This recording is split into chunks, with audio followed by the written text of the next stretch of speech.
ফেরাউন আপনার রাত্রিবেলা শুয়ে আছে।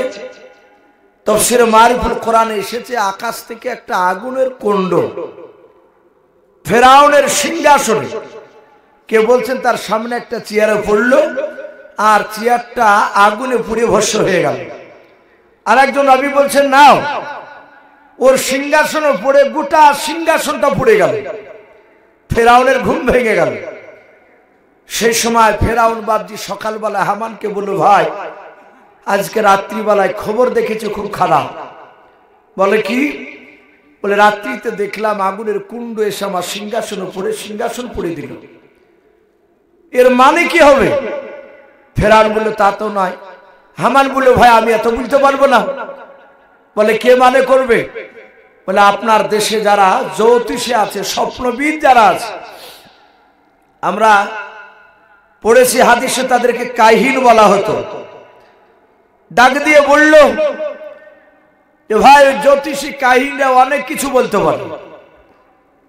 মক্কা নগরে বাপজি সেই জামানায় এমনই অন্ধকারের যুগে ছাইছিল। বাচ্চা ছেলের বাপজি তার বাপের নয় তার মার পেট থেকে যখন জন্ম নিত, দেখা যেত অনেক সন্তানকে তার বাপ মার দিকে যায়নি। এরকম সন্তান আমাদের নাই অনেক। দেখবেন অনেক সময় বাপ পরিষ্কার মা পরিষ্কার, বাচ্চা হয়েছে একবার আল খাতরা মতো দেখতে। তখন ওই স্বামীতে সন্দেহ করে যে বাচ্চা আমার নাই। বলে কি বলেন? এরকম হয় কি হয় না? অনেক সময় বাড়িতে অশান্তি সৃষ্টি হয় আর মেয়েটা কাদার বলে না গো এটা অবৈধ সন্তান নয়, এটা পবিত্র সন্তান, এটা তোমারই সন্তান। অনেক সময় ছেলে আঁকড়ায় না, কথা বলে না। আর এক শ্রেণীর কিছু বদমাশ লোক থাকে, তারা বা তাকে সাই দেয় যে তোরা অত সুন্দরী, এক কোথা থেকে কাল বাউস এসেছে রে। তখন মনটা খারাপ হয়ে যায়। আল্লাহ রসুলের জামানা তো বাপজি এরকম ছিল। তার বংশের দিকে না গেলে লোকেরা বলতো কি সন্তানটা অবৈধ। সেই সময় ওই স্বপ্নবিদ জ্যোতিষী কাহিন যাদেরকে বলা হয়, তারা যদি বলতো যে সন্তানটা অমুকের, তখন লোকে বলতো যে না একে আর অবৈধ বলা যাবে না, এই বৈধ সন্তান। তো ডাক দিয়ে বলল ভাই শোনো, তোমার এই স্বপ্নের ব্যাখ্যা এক নয় দুই নয় প্রায় 350 বাবজি ওপরে জ্যোতিষী আসলো, স্বপ্নবিদরা। ফেরাউনের কথা শুনে তারা সবাই একই মানে করলো। তারা বলল ভাই বাদশাহ নামদার, আপনার স্বপ্নের ব্যাখ্যায় পাওয়া গেছে খুব তাড়াতাড়ি একটা বাচ্চার জন্ম নিয়ে তোমার সিংহাসনকে সে কেড়ে নেবে। ফেরাউন ডাক দিয়ে বলল ভাই যে সিংহাসনটা কাড়াবে সে আমার যে দুশ্মন হয়ে আসবে, সে নারী না পুরুষ? তারা বলল নারী না, সে হবে পুরুষ, বেটা ছিল। আবার ফেরাউন বলল ভাই সে বাচ্চাটা কি জন্ম নিয়েছে না নিবে? তারা আকাশের দিকে তাকে বলল ভাই বাচ্চাটা এখনো জন্ম নেয়নি, কিন্তু আগামীতে জন্ম নেবে। ফেরাউন বলল হামানকে যে এই হাত থেকে বাঁচানোর একটা রাস্তা, বলে কাল থেকে শুনে নাও, যত বাচ্চা বেটা ছিল মিশরে জন্ম নেবে সব বাচ্চাকে ধরো আর জবাই করে শেষ করে দাও। হামান বলল ফেরাউন বাদশাহ আপনি ঠিকই কথা বলেছেন, ইও শয়তান ও শয়তান। দুজনাতি বলল ঠিকই এই কথা। আমি ফেরাউন বলল আমি এই জন্যই তো বাদশাহ তোমাদের, বলে প্রচার করে দাও। আর একটা কথা তফসিরে লিখেছে, ফেরাউন বলল বাচ্চাটা কোন বংশে জন্ম নেবে? ওই জ্যোতিষীরে বলল বাচ্চাটা জন্ম নেবে বানি ইসরাইল বংশে। বলুন আলহামদুলিল্লাহ।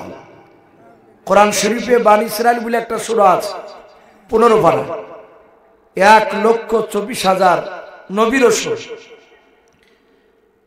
এই এতগুলো নবী রাসূল, এর মধ্যে থেকে মাত্র 6টা নবী অন্য কোন বংশে জন্ম নিয়েছে। কটা বললে? 6টা। এই 6টা নবী বাদ দিয়ে সমস্ত নবীরা, বাকি নবীগুলো ওই বানি ইসরাইল বংশ থেকে জন্ম নিয়েছেন। বলুন আলহামদুলিল্লাহ। তাহলে ভাবতে পারেন ওই বংশটা কত বড় দামি। কোরআন শরীফে তার নাম দিয়েছে সূরা। ফেরাউনের লোকেরা বলল জ্যোতিষীরা ভাই এই বাচ্চাটা জন্ম নেবে বানি ইসরাইল বংশে। ফেরাউন আরো রেগে গেল, কারণ ফেরাউন যে বংশে জন্ম নিয়েছিল সেটা বনি ইসরাইল না। জানা আছে আপনাদের কারো? ফেরাউন যে বংশের জন্ম নিয়েছিল সে বংশটা ছিল কিপ্তিয়া বংশ। কি বংশ বললাম? কিপ্তিয়া। হামানও ছিল বাপজি কিপ্তিয়া বংশে। ফেরাউন বলল তাহলে প্রশ্নটা ক্লিয়ার হয়ে গেছে। ফেরাউন বলল আমার বংশের যতরা যুবক ছেলে আছো শুনে না, সবাইকে চাকরি দিলাম। আগামী কাল থেকে প্রতিটা বনি ইসরাইল বংশের বিবাহিতা যারা নারী আছে, যাদের পেটে বাচ্চা আছে, তোমরা 3 বার করে মেয়েটার পেটটাকে ইনকোয়ারি করবা, চেক করবা। বাচ্চা জন্ম দিলি, বেটা ছেলে হলি ছেলেটাকে জোর করে ধরে জবাই করে ফেলবা। এটা বাদশা ফেরাউনের অর্ডার। লোকেরা বাপজি মেনে নিল। বাচ্চা বাপজি ধরে আর মারে, ধরে আর মারে। এভাবে করতে করতে করতে করতে বলা হয়েছে 2 বছরের মধ্যে বাপজি গোটা মিশরের মধ্যে বাচ্চা ওরা হত্যা করলো ফেরাউন। মাত্র 6 লক্ষ, কত বললাম? 6 লক্ষ বাচ্চাকে বাপজি শেষ করে দিল। হামান দেখলো এই তো মাথা মোটা বাদশা, এর কথাকে যদি অমান্য করি তাহলে তুই রাগিয়ে যাবে আমার উপরে। সাথে হাতে বললো বাদশা একটা কথা বলবো, গোপনে চলো। বলে কি? হামান বলল ভাই এ যা শুরু করেছে আগামী তার বংশ বিস্তার হবে না, বংশ বাড়বে না। ফেরাউন বলল কেন? বলে এই যে বনি ইসরাইল বংশের বেটা ছেলেকে মেরে দিছে আর মেয়ে ছেলে গাদা লেগে যাচ্ছে, তাহলে বেটা ছেলে তো প্রয়োজন। ফেরাউন বলল কথা তো লিগ্যাল যুক্তিসঙ্গত, খারাপ বলো নাই, তাহলে এখন উপায় কি? এটা আমার সিংহাসন কেড়ে নিবে, ওই বংশ থেকে ছেলে আসে। বলা পারবে না। হে বাদশাহ আপনি 2 বছর বাচ্চা মারেন আর 2 বছর বাচ্চা ছেড়ে দেন, বলুন আলহামদুলিল্লাহ। হামানের এই যুক্তি ফেরাউন মেনে নিল। আমার আল্লাহ বলছেন এই ফেরাউন, যেই 2 বছরের বাচ্চা তুই মারতে নিষেধ করবি সেই 2 বছরের মধ্যে আমি আমার নবীকে পাঠাবো না। যে 2 বছর মারতে নিষেধ করলো বাচ্চা, ওই 2 বছরের মধ্যে বাপজি জন্ম নিল মুসা নবীর বড় ভাই। তার নাম কোরআন শরীফে পাওয়া যায় হারুন আলাইহিস সালাম, বলুন আলহামদুলিল্লাহ। সে তো নবী নাই, এমনি সাধারণ লোক। মুসা নবীর বড় ভাই হারুন চলে আসলো, দিব্যি সে মানুষ হতে লাগলো। যাহাতে 2 বছর পার হয়ে গেল, অমনি ফেরাউনের লোকেরা আবার চিৎকার করে বলতে লাগলো আগামী কাল থেকে আবার 2 বছর বাচ্চা বাঁধা হবে। আমার আল্লাহ ডাক দিয়ে বলেন ওরে ফেরাউন দেখ আমি আহুয়া আলা কুল্লি শাইইন কাদির, আমি সর্বশক্তিমান। আল্লাহ রাব্বুল আলামিন এমন সময় বাপজি মুসা নবীকে পাঠাচ্ছেন ফেরাউনের চিন্তাধারা যেন আমার বিরুদ্ধে কোনো বাচ্চা যেন আগুন না তুলে। ওই সময় মুসা নবীর মার পেটে মুসা নবী ভরা আছে। কিতাবে পাওয়া যায় যারা নবী রাসূল বাপজি দুনিয়াতে আল্লাহ পাঠিয়েছিলেন যাদেরকে, সে নবী রাসূলরা তার মার পেটে 10 মাস 10 দিন ভরা ছিলেন। কিন্তু নবীদের মার পেটে থাকা অবস্থায় রে বাবা বাহিরকার মানুষ এমনকি পাড়ার প্রতিবেশী পর্যন্ত মানুষেরাও কেউ তারা মুসা নবীর মা নয়, প্রতিটা নবীর মাদেরকে বাপজি জানতে পারতো না যে এদের পেটে বাচ্চা ভরা আছে কিনা। পেট বাপজি মোটা হতো না, কিন্তু নবীর মারা জানতে পারতো আমার পেটে বাচ্চা ভরা আছে। গোপনে বাড়িতে দাদির সাথে আলোচনা করতেন, তারা জানতো, বাদ বাকি জানতে পারতো না। আমাদের মা বোনেদের পেটে বাপজি বাচ্চা আসলে 8-9 মাসের বাচ্চা হয়ে গেলে রাস্তা দিয়ে হাঁটলে বাবা মেয়েরা যতই চেষ্টা করুক না পেটটা আমি কাউকে দেখতে দেব না, কিন্তু মা বোনেরা হাঁটলে বাপজি 8-9 মাসের পেটে বাচ্চা আসলে দূর থেকে বুঝতে পারা যায় যে মায়ের পেটে বাপজি বাচ্চা আছে। কিন্তু নবী রাসূলের বাপজি মার পেটে নবী রাসূল যারা ভরা থাকতেন তাদের পেটটা বাপজি উঁচু হতো না। মুসা নবী মার বিয়ে হয়েছে বাবা, এটা ভালো জানে ওরাও। ফেরাউনের লোকেরা সকালবেলায় বাপ যে বাড়ি টিন কনে করে গেল, বুঝতে পারলো না। জহুরের আগে বাবা, দুপুরের আগে মুসা নবী দুনিয়ার বুকে বাপ যে চলে আসলেন। মুসা নবীর মা মুসা নবীকে কোলে নিয়ে বাপ যে আদর করছে, চুমা দিচ্ছে, আবার কাঁদেন আর বলেন, আল্লাহ এত সুন্দর তুমি বাচ্চা আমার পেটে ভরে রেখেছিলেন মালিক, কিন্তু কিছুক্ষণ পরে ফেরাউনের লোকেরা জানতে পারলে আমার ছেলেকে আর জিন্দা বেঁচে রাখবে না। আল্লাহ তুমি এত সুন্দর বাচ্চা কেন দিলে? কাঁদছে। হঠাৎ করে বাপজি দেখছে শিকল আওয়াজ, বলে কে? মুসা নবীর মা চিৎকার করে বলছে, ভিতর থেকে নয় বাহির থেকে বললে আমরা ফেরাউনের লোক। মুসা নবীর মা বললেন যে কিছুক্ষণ আগেই তো আমার বাড়িতে এসেছিল তারা। বলে আমরা অন্য দল, আবার তোমার বাড়িটা পরীক্ষা করব।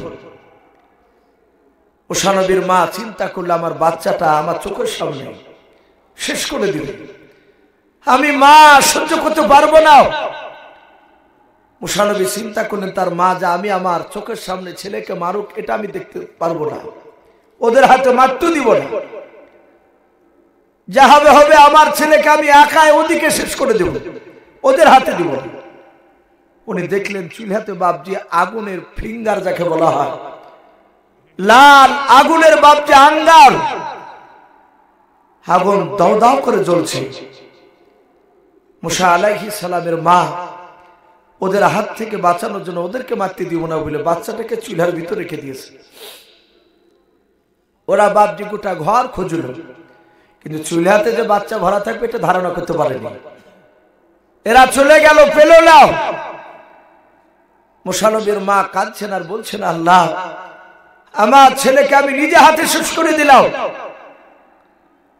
মুসা নবী পয়গম্বর আলাইহিস সালাম ওই চুলার কাছে গিয়ে দেখেন বাবা আমার মুসা নবীকে যেভাবে বসে দিয়েছেন আগুনের ভেতরে, চুলার ভেতরে, মুসা নবী পয়গম্বর আলাইহিস সালামের একটা পশম পর্যন্ত বাপজি পড়ে নাই। বলুন আলহামদুলিল্লাহ।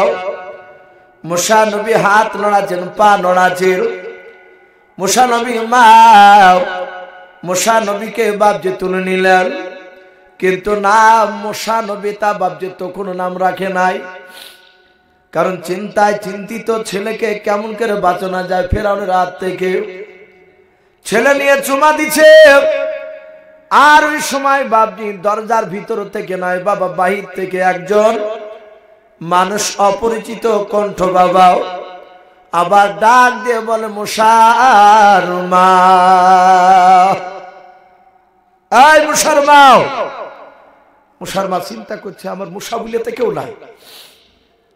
দরজাটা খুললো, বলে কে ভাই? বলে আপনার যে সন্তান আছে ওর নাম মুসা, স্বয়ং আল্লাহ রেখেছেন, বলুন আলহামদুলিল্লাহ।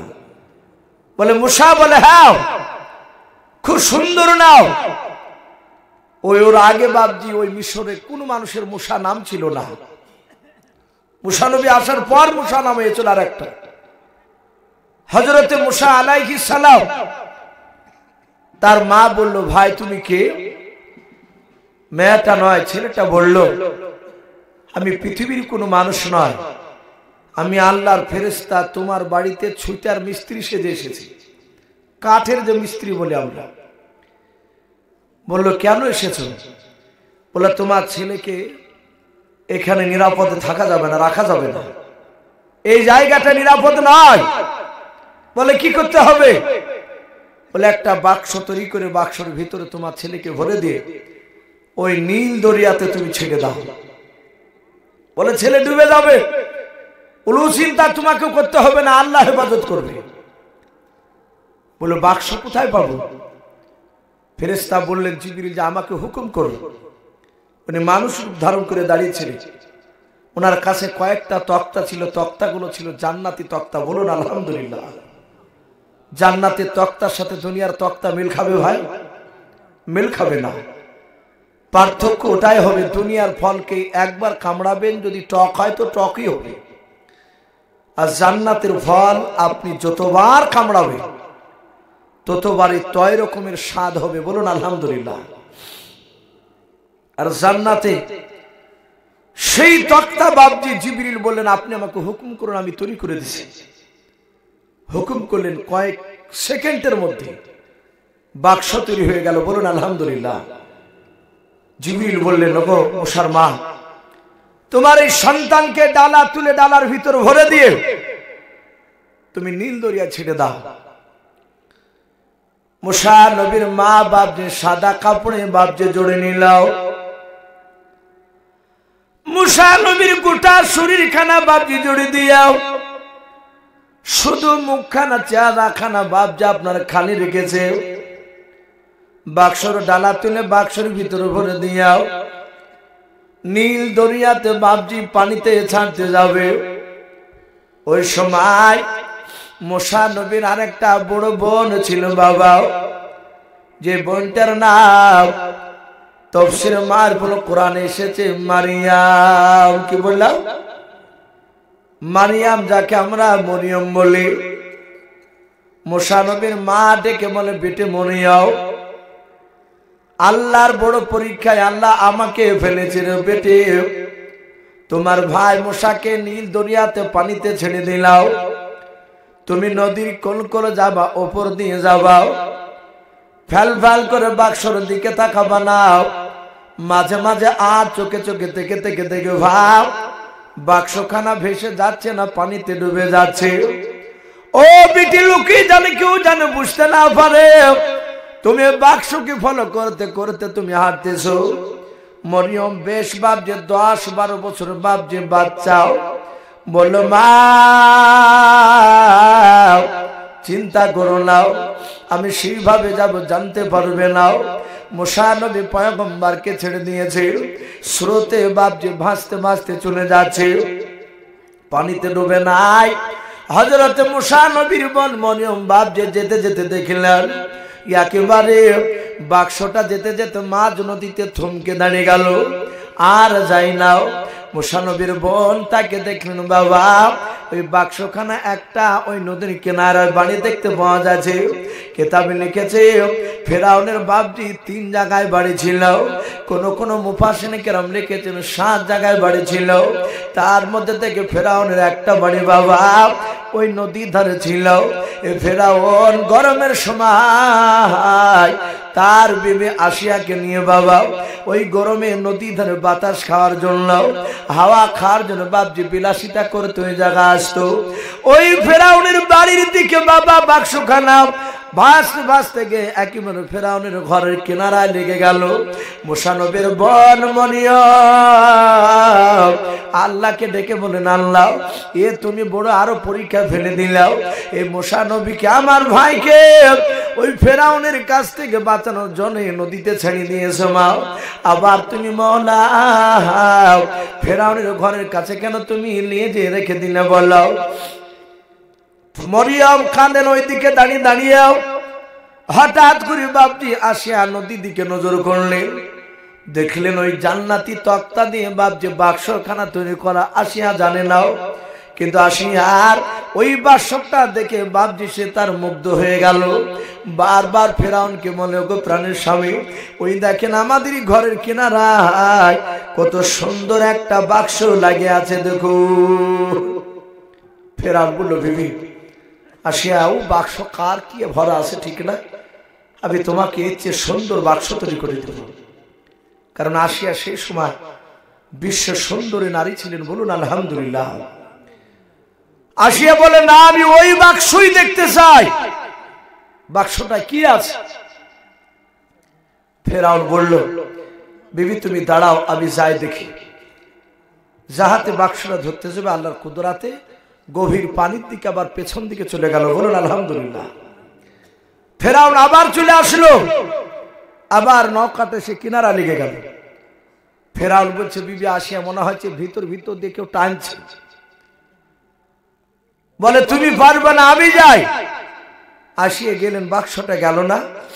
যাহাতে বাপজি হাত দিলেন আল্লাহর কুদরাতে, বাক্স আপনি জাম্পিং করে ওই নদীর ওপরে বাপজি শুকনো জায়গায় দাঁড়িয়ে গেল, বলুন আলহামদুলিল্লাহ। ওই জায়গাতে বাপজি মাটিতে বাক্সখানা রেখে অটোমেটিক চলে আসে। ফেরাউন ডালা তুলতে পারে নাই, আবার আসিয়া জাহাতে হা দিল আর ডালা খুলে গেল। ডালা খোলার পরে আসিয়া বলছেন, আমি ভিতর দিকে তাকালাম, দেখলাম মুসা আলাইহিস সালাম আসিয়ার দিকে তাকিয়ে মৃদু মৃদু হাসছিল, বলুন আলহামদুলিল্লাহ। কিছু বাচ্চা ছেলে দেখেন, কিছু মানুষ আছে বাচ্চা ছেলে কোলে নেয় না, অথচ তার বাপ কিংবা চাচা কিংবা তার প্রতিবেশী কোনো বন্ধু ফুটফুটে একটা বাচ্চা ছেলে দুধের সন্তানকে কোলে করে নিয়ে বাপজি বাজারের দিকে এসেছে। লোকটা তার দিকে তাকাচ্ছে না, অথচ বাচ্চাটা ওর দিকে থেকে ফিরি ফিরি করে হাসছে।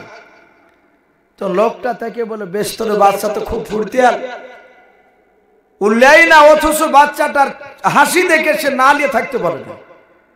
তখন আদর করে দূর থেকে। মুসা জাহাতে বাপজি একটু মুচকে হাসি দিয়েছে, আর ওই হাসিতে আসিয়া তার মহাব্বত পড়ে গিয়েছে, বলুন আলহামদুলিল্লাহ।